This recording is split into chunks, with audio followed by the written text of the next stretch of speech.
Hi, I'm Pen of PenPlays, and I'm here with a review of the Hydro Bounty for Masters of Brickjitzu. Thanks to Land for providing this set to Masters of Brickjitzu, and for them allowing me the privilege of getting to review this set for them. As always, we'll start with the minifigs, and there are a lot of them. All 6 ninja are included in this set. They sport scuba gear matching their colors. Only 3 figures in this set include their hair: Kai, Jay, and Lloyd. Strangely, this is the only set across the Seabound lineup to include hair, and it doesn't include everyone's. The scuba tanks, which attach both at the hips and around the neck, were new at the time of the Seabound wave's launch. A slot can fit a katana, enough of which are included for everyone. The scuba hoods that were also new are shaped to accommodate the tanks. Harpoons with character-specific adornings are included for all the ninja as well. I'd like to point out Kai and Nia here, as they're exclusive to the largest sets, Nia being entirely exclusive to the Hydro Bounty. Despite her energy form appearing in other sets, I find it quite strange that the box art character isn't featured more prominently across the wave, but I'm glad she at least got a variant to match the others. 2 Ubots are included, initially the first of their kind in this set, but have appeared elsewhere since. Prince Kalmar is included in this set as well. The tentacle mold is uniquely his and is there to great effect. I do wish the head mold had the crown, as he's featured more prominently with it. His eyes are quite frightening, it's no wonder the show simplified them. Amal Rhaegar is also included, identical to the rest, though General Grab would have been a nice inclusion. I also want to specifically highlight the collectible of this wave,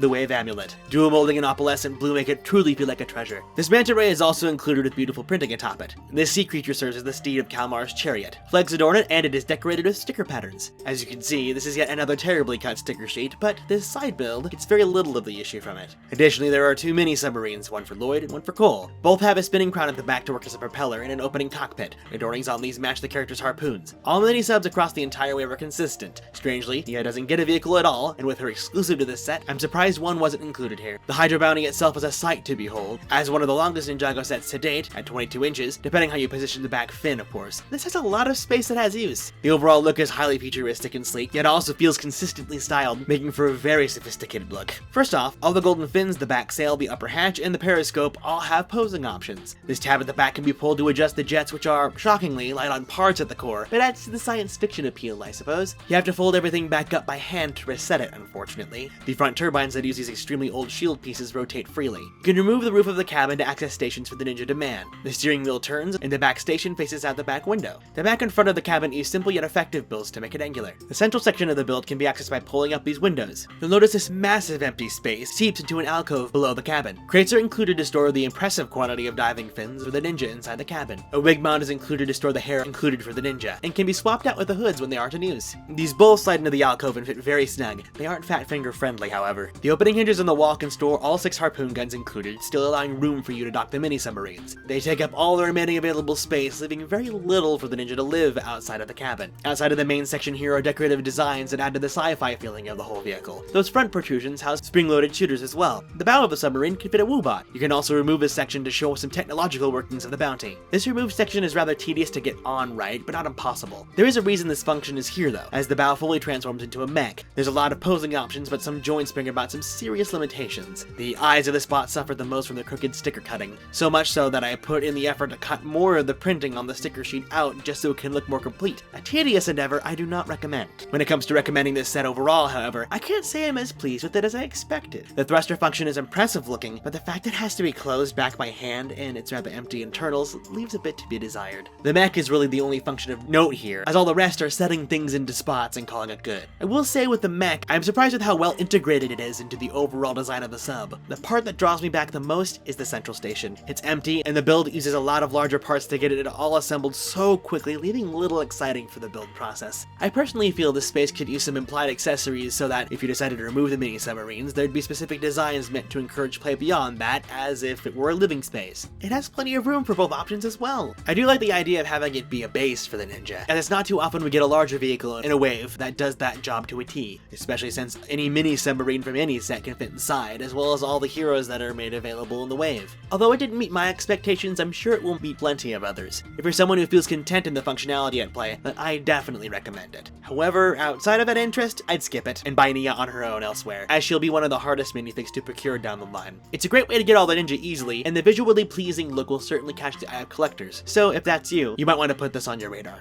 Let us know if you enjoyed this review by giving it a like. That also helps suggest our videos to other people. Subscribing lets you see more from Masters of Brickjitzu, and clicking the bell will notify you when our videos go live. You can also join the Masters of Brickjitzu Discord server through the link in the description. Anyways, I'm Pen, this is Masters of Brickjitzu, and I'll see you next time.